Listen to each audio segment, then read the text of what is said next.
It has been a tense night. A SWAT situation had everybody on edge after it started unfolding just after 7 last night. Albuquerque police blocked off part of Sunray Northwest. It's near Coors and Ouray. It started as a domestic dispute, and then we heard flashbangs and loudspeakers as police tried to coax someone there out of the house. Gregory, I need you to exit your residence now. Just before 3 this morning, that person came out of the house and went with police. We'll let you know what APD has to say about this situation a little bit later today. Well, the guy accused of stabbing his own 12-year-old stepson is still in jail this morning and needs $7,500 if he wants to get out. Avelino Chavez stood before a judge this weekend charged with child abuse, accused of stabbing his own stepson Friday night at their home in Northeast Albuquerque. A neighbor says he heard a man yell, "I am going to kill you," and then called police. Police say when the boy was lying on the floor, soaked in blood when they got there. He told them after Chavez stabbed him that the boy tried to run to the door, but Chavez tackled him and put his hand and nose over the boy's mouth. The boy then said he blacked out and was dreaming the whole time. This until officers arrived.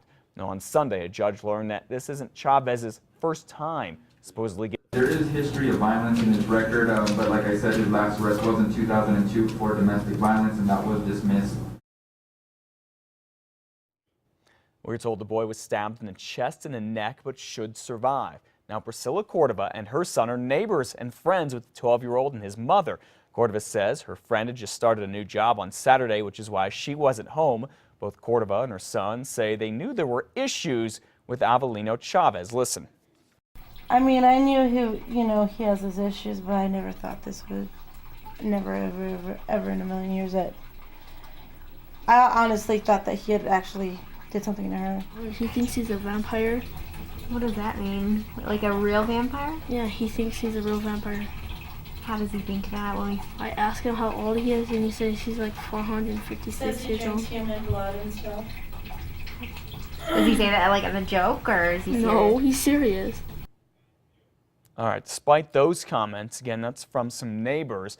Family says they have never seen Mr. Chavez get violent. Well, 5:03 now. The 2013 federal income tax year is almost over, and dozens of popular federal tax breaks are set to end. So before you celebrate, get ready for some changes in your taxes, and there are some things you can do now to take advantage of some of these breaks. Our Samantha McDonald is live in the Newsplex. Sam, good morning. What should people know about this?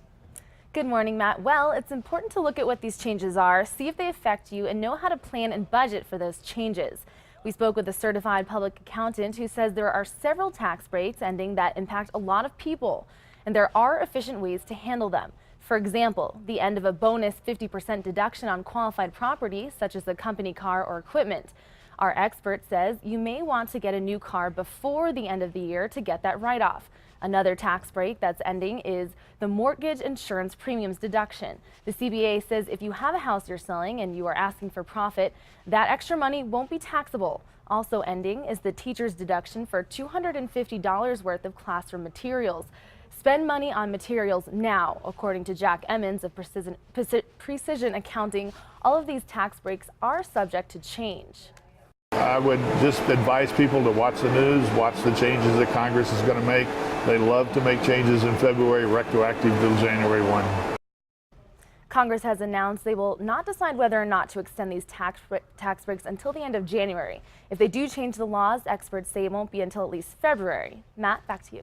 All right, thank you, Samantha. The CPAs we talked with recommend you do go to professional if you'd like some extra help handling your taxes. For a complete list of all the tax breaks, you can visit the journalofaccountancy.com and then click on tax extensions. And actually, we'll be putting that link on our website in a few minutes. All right, 5:05 now. A $7 million cash infusion to Innovate Albuquerque. Bring more good jobs to the city from the UNM Board of Regents. Got the go-ahead. The university and city will go ahead and buy the old First Baptist Church downtown. The site will be transformed into a center for growing new technologies that can turn startup companies into job-creating businesses. The Regents unanimously approved the $7 million chunk on Saturday. The feds are expected to add another $1.5 million to the project. The city and New Mexico Educators Credit Union have already kicked in $5 million. So it looks like all systems are a go. Well, another big step in the comeback and resurrection of Albuquerque's Eclipse Aerospace. Bought out of bankruptcy 4 years ago, Eclipse is looking to hire 100 new workers, bringing its workforce here to 275. This as Eclipse ramps up production of its new Eclipse 550. The city and state are spending more than $600,000 to help by paying the company's rental space at the Sunport so Eclipse can spend more on hiring people. That's some needed capital that allows us to make some decisions quicker than we might otherwise. Even with the 100 new hires, the company is still lagging behind at the 1,000 workers Eclipse had back in its heyday. The earlier Eclipse sold 260 light jets before it went belly up. The new 550s here are priced at $2.7 million a pop. The old 500s went for around $2 million. A lot of stores are now pulling out all the stops to lure you in before Christmas, and that clock, yeah, it's a ticking loudly. We've got until, what time, midnight? Christmas Eve. Now, shoppers on deadline, stores with bottom line concerns that sales have been slower than normal this holiday season, and Americans, we've all had a little less time to shop. Thanksgiving and Black Friday, as you probably know, fell a week later than normal. So mega stores such as Kohl's, Toys R Us, and more trying to recoup lost sales by staying open around the clock. Then we go to the local stores in Nob Hill. Shoppers are trying to make up for lost time. That Christmas Eve deadline is drawing ever closer. In Old Town, the shop owners are also seeing a nice little spike. I'm seeing more business down here, better than we expected. Not busy like the mall stores are busy, but busier than what we normally are. That's good. Go out and shop local. Many stores in Old Town will be staying open a little late today and tomorrow, particularly tomorrow. That's during the Luminaria tour.